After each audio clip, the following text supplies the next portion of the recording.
Welcome back to Common Knowledge. Let's take a look at some commons. It's, what is it, episode 15? Yeah, I think it's 15. Let's end the week with something good. We got standing troops to start with, which is 2 and a white for a 1/4 human soldier. It has vigilance. Yeah, that's what that used to look like. Exodus 1. It's bad. It is bad. I hadn't seen this Elspeth art. It's interesting. I like the art. I mean, I like the old art too. I can't say I like the 7th edition. 7th edition has some really good art overall. I like that they made new art for every card in that set, but some of them, like this one, not so good. I prefer the 6th. In fact, they did too because they went back to it in 8th. But I like this art a lot. Not enough to give this any sort of good score. It's pretty disappointing. That's too much, and for not enough. That's a bad combination. You don't want that. So what if we also give this its power and toughness and say it's a 1.4 and move right along. Shambling Ghast is a single black mana for a 1/1 zombie. When this creature dies, you get to choose one. Target creature an opponent controls gets -1/-1 until end of turn, or you get to create a treasure token. This isn't bad. it's pretty good. I think you'll find is the what the hell is that guy's name? He's we'll come back. We'll come back to this, but I want to know. He's a pirate. He's black. His mana value is 1. Yeah, Greedy Freebooter. That's who I'm thinking of. He's common. I think Greedy Freebooter is probably just the better card these days. Sure, you don't get the -1/-1 that you do with Shambling Ghast, but Scry 1 and a treasure token is pretty good. Like that seems like generally a better sacrifice outlet, or not outlet, sacrifice fodder than Shambling Ghast is. But Freebooter's a pirate. This is a zombie that could make a difference somewhere. And the -1/-1 is not nothing. Like that can take out a fairy. That can take out a number of little things that could be pretty useful. So this isn't bad at all. This is solid. Let's I like that art too. Pretty good. I think this is like a 4.7. I think this could totally go in a deck. I think generally you'll find with mono black sacrifice decks in Pauper, they'd rather play cards like the Nezumi Linkbreaker or the other the other guy who dies and just puts a 1/1 on the table. There are a lot of those guys, and Mono Black just prefers to be able to sacrifice 2 things rather than worry about a -1/-1 or a treasure token. You're going to be playing very cheap creatures in Mono Black sacrifice, so I don't think you generally need this. Maybe if you did like a Rakdos sacrifice and you could use the color fixing that the treasure token would give you, that could be good. I think 4.7's solid here. Like this could totally go in a Pauper deck. I think you have slightly better options in more specific looks, but I think this generally could work in lots of different places. Good card. Feebleness is from Time Spiral. I knew I remembered this card. It's 1 and a black for an enchantment aura that has flash, and you can enchant a creature with it, like all auras. Well, not all auras, all creature-based auras, I suppose. Some auras can work on artifacts or other things like that, or lands. But this gives a creature -2/-1. It's a weakness, right? It's a weakness. Yeah. See, it's a better weakness, kind of. Weakness costs the 1 single black mana, but it gives the same effect. But it also doesn't do it at flash speed, which could matter. I mean, this is basically an instant at this point, but it works in all your Enchantressy kind of decks as well. There are some black enchantment decks that use like the leech from Duskmourn with eerie triggers and things like that. I don't know if you play Feebleness in here. I think you'd rather just play. I think there's one that gives like a -2 for a single mana. Now it doesn't work at flash speed, but that's generally going to help you out a little bit more. The -1, I mean the -1, the toughness, that's the one that seems like it's really important. The power is good, like it's fine. It's nice to make your opponent's creatures a little weaker, but if you're going to play this, generally you're going to want to try to kill the creature, right? But this works like a combat trick, whereas the other ones kind of don't. It's okay. I don't think it really has a place. And for that, I think we give it a 3. I think it's decent, but it doesn't go anywhere. I think even like the one deck that might want it doesn't really want it. Moving on to Spider Islanders, which is a Spider-Man card. It's Spider Islanders is 3 and a red for a 4/3 Spider Horror Citizen, and it's got Mayhem. So Mayhem, I don't know if we've talked about Mayhem on this channel yet, but it's similar to Madness. Madness is when you discard the card, you get to play it at instant speed or at the speed that you discard the card in. For an alternative mana cost. And this is similar that you can cast this card from your graveyard if you discard it this turn. It gives you a little bit more of a window where you don't have to cast it right away like Madness forces you to do. So you can cast it at any point on your turn, which can be more useful, but it also has timing restrictions. So for a creature like this, you have to play it at sorcery speed. You can only play it on a main phase. And that's... you take the good, you take the bad. But generally, what do you... well, you don't... It's a 4/3. That's it. It's just kind of a vanilla 4/3 that you get a decent discount on, but...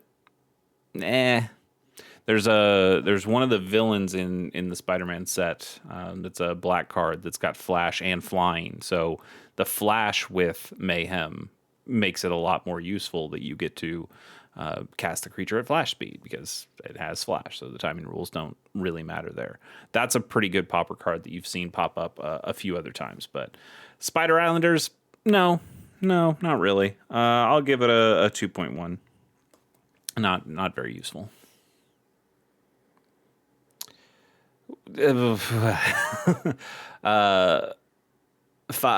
Fadia's here. I'm sure I butchered that one. Sorry. You can tell me how to pronounce it in the comments if you'd like. But it is 1 and a green for a 1/1 human shaman, and you can tap it to draw a card and reveal it. If it isn't a land card, you have to discard it. That's kind of interesting. Yeah, like you could put it in like a dredgy kind of deck to get more basically mills out of it, but you get to keep the land, so you kind of filter out stuff like that. That could be okay. It kind of works well with Madness or Mayhem. You draw a card that way, and then you immediately have to discard it. You didn't spend any mana to do that, so you have plenty of mana to spend on the Madness or the Mayhem trigger. You could do a lot of stuff with flashback, that you put the cards directly in the graveyard and then use flashback on it. The couple problems here. One, it costs too much. It's 2 mana for this effect for a single 1/1. You got to wait a whole turn to hopefully do this. Even if you do it, you're potentially getting a land card, but most of the time you're just putting something in the graveyard. It's only one thing in the graveyard, whereas you'll find a lot of dredge decks want to put 3 or 4 things in the graveyard at one time. So this effect is a little slow for those kinds of decks. And then you have to reveal it as well, which, I guess you have to, because if you didn't, you couldn't really prove that it was a land or not. So you have to reveal it, but that also makes it a little sucky that if you did get a land, you have to show your opponent that you got a land. I don't know. I'd rather just draw the card, and see whatever it is, or just mill the card and see whatever it is. That's fine. Overall, it's just a little weak. It's from Planar Chaos, huh? I wonder. I wonder what card, because in Planar Chaos you see this different styled frame to it. Any of the cards that have this style of frame had a card that it was aping, but in a color breaking way. Green is apparently not supposed to have this effect, although I don't know why it wouldn't. Like, it seems like a totally normal green thing to be able to do, which seems like why they've put it into other sets, because it does just feel like a green thing. So I wonder if this was, or maybe it was like a bend where, this was basically what a blue card could do as like a looter, but this one says, well, if it's a land, because we're green, you get a little extra out of it. You get to just put the land in your hand. I'm not sure. I'm not sure where this card comes from. If you know, let me know as well. But I think Fadia Seer here is just okay. Not really good enough to see play much of anywhere. I'll give it a 2.1. Order of the Mirror is 1 and a blue for a 2/1 human knight. It's got some extra text. We've done transforming cards here before, I believe, but we'll get to talk about them as well. Anyway, so this is generally just a 1 and a blue for a 2/1 knight, and okay, that's fine. In blue, those are not the worst stats. But it also has 3 and a Phyrexian white mana. So you can either pay a white mana or you can pay 2 life to pay that cost. So 3, you still have to pay the 3, but then the colored pip you can either pay with the color or 2 life. And you can transform this guy at sorcery speed, or this lady, it appears. And they transform into the Order of the Alabaster Host, which is a 3/3 Phyrexian Knight. And whenever this creature becomes blocked by a creature, the blocking creature gets -1/-1 until end of turn. So it gets flanking. Like, that's just flanking, right? They just didn't want to call it flanking, I guess, for this set, because you only did it once. That's kind of neat. I like flanking as a mechanic. You could totally put this in a blue Knights deck. I think Knights generally is going to be more of an Orzhov thing, a black-white thing. But if you did play Azorius, there's plenty of Azorius Knights. I'm not sure how many at common, but I don't know. I kind of like this. I really like its Phyrexian steed looking thing. That's pretty cool. But here's the deal. You're spending 2 mana for a 2/1, and then you're spending another 3 to 4 mana on top of that to get it to a 3/3 with flanking. That's a lot of investment in a single card, a lot of mana investment in a single card. And I think it generally just gets blown up and you feel bad. So I think it's nice that it has some extra utility to it. Hey, I spent 1 card, and that card has so many more things it can do, but you have to also take into account how much mana you're putting into it each turn. And, is this an efficient use of your mana in basically any Pauper deck? And I don't really think it is. If this was a 2/1 with First Strike and then it had the transform, then I go, okay, I could see. Or if it was a 2/1 that had flanking and then you flip it over and it's now a 3/3 with flanking, okay. But I think a vanilla 2/1 that transforms into a 3/3 with flanking, So I'll give it a 2.9. I think it's kind of cool. I would have played this in limited pretty happily, but nah, not in Pauper. Ooh, here's a card that's not very good, but I like a lot because I'm a big fan of Champions of Kamigawa. This is Kami of the Waning Moon. It's 2 and a black for a 1/1 spirit with flying. And whenever you cast a spirit or arcane spell, target creature gains fear until end of turn. So fear is an ability that they've more or less phased out of Magic. There's another ability they tried called Intimidate that works similar to Fear, and then I feel like they kind of phased that one out too. But the idea here is that Fear means this creature cannot be blocked except by either black creatures or artifact creatures, colorless creatures. Or actually, is it just say it just says artifact creatures? Huh. Huh.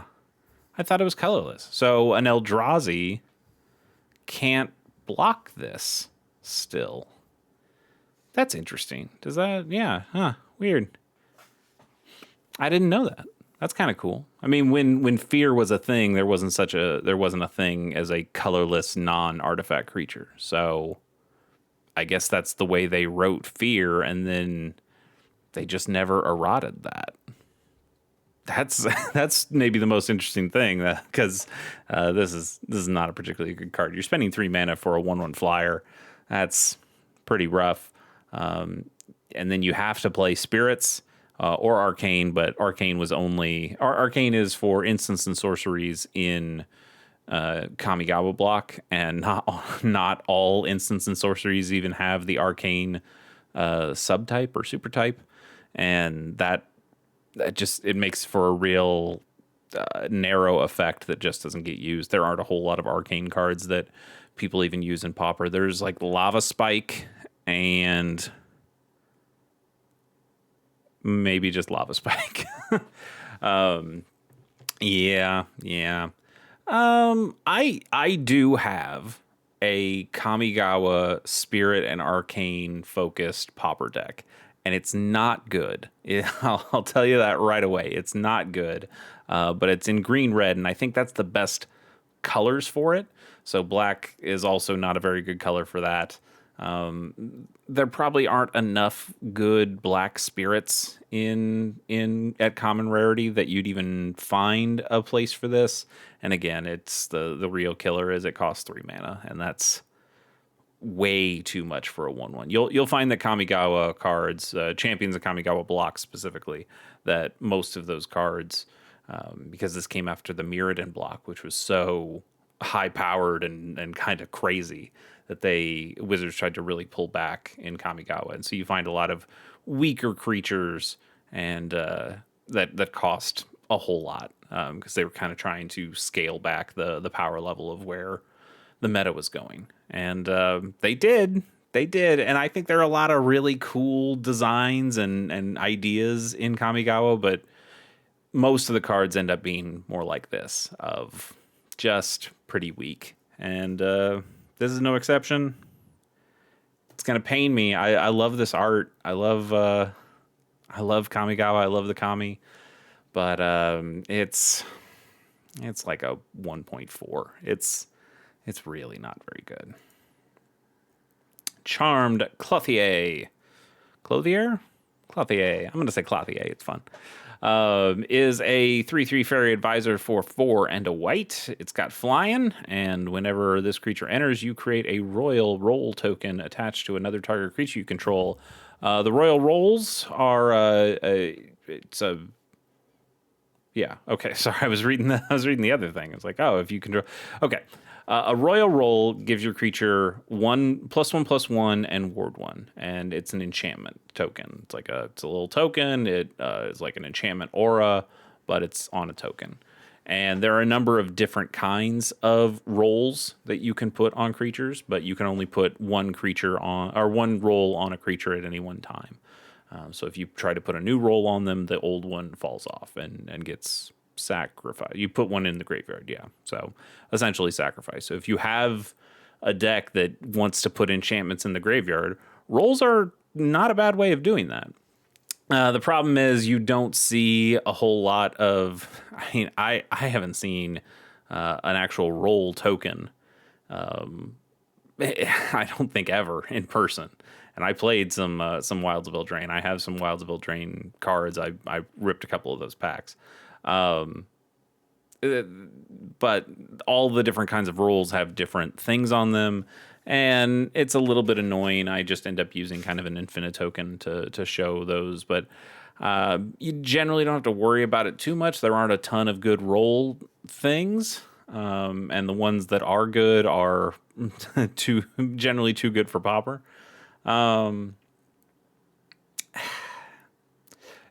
Here's the real problem. Forget rolls for a second. This is a 5 mana 3/3 with flying, and that in itself, in white especially, that's a color that is not going to spend that much mana for this kind of effect. Sure, +1/+1 and ward 1 is cool. That's nice, but this costs a little bit too much. You're not going to use this, so that's really the bigger issue.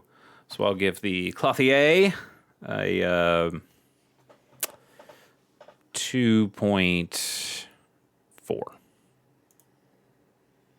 Tumbleweed Rising is from Outlaws of Thunder Junction. It is 1 and a green for a sorcery, and it says create an XX green elemental creature token, where X is the greatest power among creatures you control, and you get to also plot it for 2 and a green. I don't think we've talked about plot yet, but plot says you can pay that cost, that 2 and a green, and you exile this card from your hand, and then you can cast it as a sorcery on a later turn without paying its mana cost.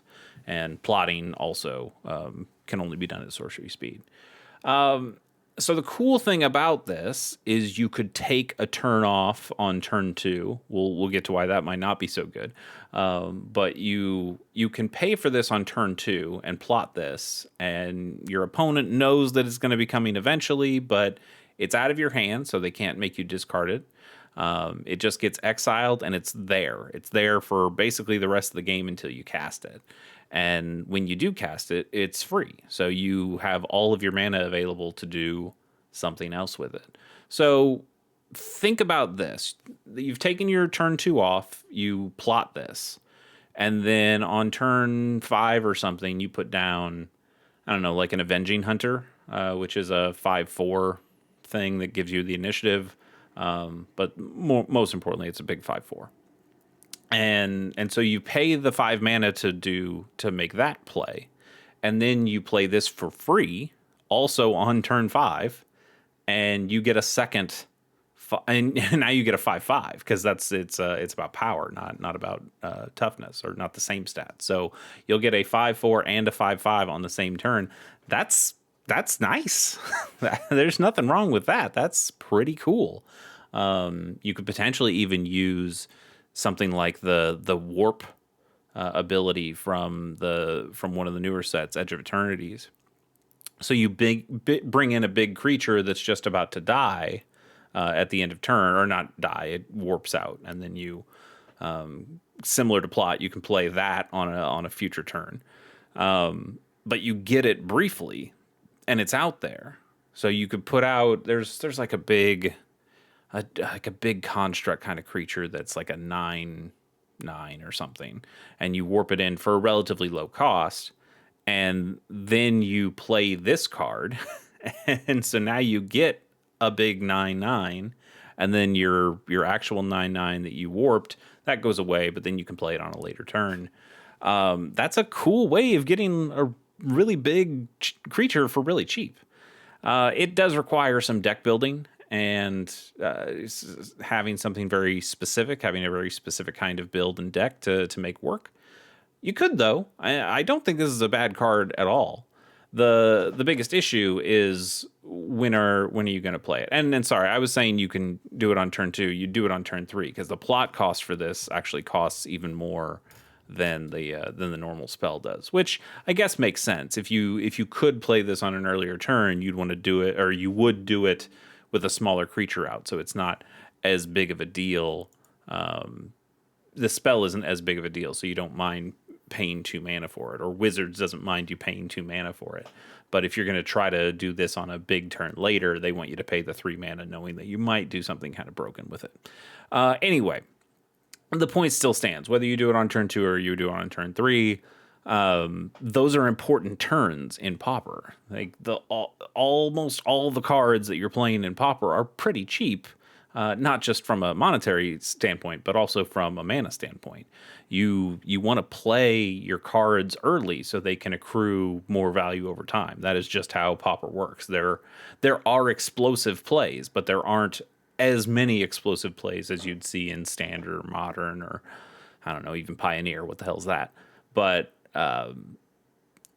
the idea of taking a whole turn off to do basically nothing so you can have, double the turn on turn 5 or 6 or something like that. Yeah, it's a tougher pill to swallow. I still think this is a cool card. I'm still going to give it a halfway decent score. It might actually even go in a Pauper deck that I'm not familiar with, but if it does, it goes in one I'm not familiar with. So I can't give it that big of a score, seeing that it has more limitations than I thought, or than I would think. So I'll give it a 3.8. I think there is something to it. You could build around this and do something really cool, but it has enough drawbacks that I don't think you necessarily would. Final card of the day. I was holding this card earlier today. I was going through one of my friend's big boxes of commons that he left in my place just to see if there was anything worth keeping. And I'll tell you, I told him this one wasn't worth keeping. This is Blow Your House Down. It's 2 and a red. It's a sorcery from Throne of Eldraine. And it says up to 3 target creatures can't block this turn. Destroy any of them that are walls. So let's talk about the good first.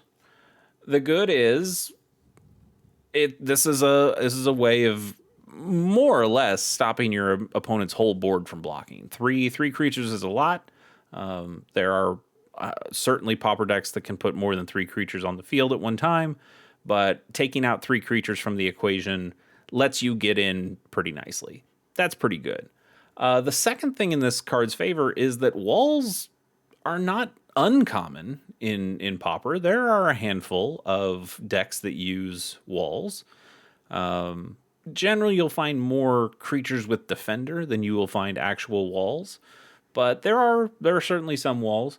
Most of those are combo-y decks, though, and if you're a red aggro deck, which, if you're playing this card, you probably are, because you're looking to stop things from blocking and keep attacking, this could work. I mean, you potentially destroy a wall or two and disrupt an opponent's plan, but it's pretty narrow. This would only go in a sideboard, and I think there aren't enough walls in Pauper. I mean, there's some, like I said, but there aren't enough walls in Pauper that this would take up one of your 15 precious slots for your sideboard. So if you have it at the exact right time, this blows an opponent out and you feel real good. The opportunity of that happening is really low, and I would probably say increasingly low. There aren't a ton of decks that are clamoring to get walls in there. So, yeah, it's also not very good. What do we give it? I'll give it a 2. It's not quite as bad as a 1, but it's not great. It's the end of the week. Let's give ourselves one extra card, have a little fun here. Forever Young. I just had my birthday, so I do not feel that way. But Forever Young, the card is 1 and a black for a sorcery that says put any number of target creature cards from your graveyard on top of your library and you draw a card. It is also from Throne of Eldraine. This is kind of interesting. I don't know if it's as interesting in Pauper. I could see this being really cool in it's not in Standard anymore, but if it was in Standard, I could see it being really cool with like the Insidious Roots kind of decks that want creatures to be removed from your graveyard. I think that says 1 or more, so you wouldn't get a ton of triggers off it. You'd still just get the 1, unfortunately. But it is there's certainly plenty of commander decks that you can find cards that say when a creature leaves your graveyard, do a thing, and you could trigger this a bunch of times, and that's kind of nice. Plus, you get a creature back right away because you get to draw one of those cards. So it's kind of a oh my god, why did I forget the name of the oh my god, the 1 mana black sorcery, Raise Dead. Jesus. So it's kind of like a Raise Dead that also draws you a card. And well, I mean, Raise Dead just puts it back in your hand, so that's kind of like drawing a card. But what this actually does is it stacks your library, so you get to do lots of other cool things potentially with it. You'd have to really build around it, and I think 2 mana for this effect is interesting, but it's I'm thinking about like a dredge deck, and I have a dredge deck, and I don't put this card in here, but the idea could be that, you know, I've milled a bunch of my creatures that help me mill even more, your town greeters, your Satyr Wayfinders. And so you play this and you put at least one of those back on top of your library, maybe even a couple, and then you get to draw them, and then you get to mill stuff even more. That's a little bit narrow. It's a lot of bit narrow, honestly. But I mean, you do just get to draw the card. You know what this would be really good with, and I'm pretty sure there isn't a common card with this ability. Actually, let's check it out. Let's go back to the advanced search. Let's type in Miracle. And let's go legal in Pauper. Are there any cards with Miracle? There is one. One card with Miracle. It's black. It's not even a creature, so this doesn't work. But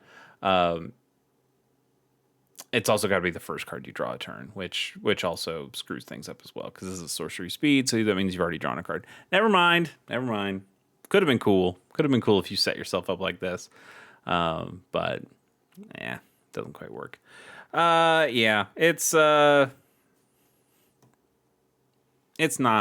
amazing. I'll give it a 3.4. And unfortunately, we got to leave it there. But thanks so much for sticking with me this week. We'll be back next week with some more common knowledge. And until then, see you later.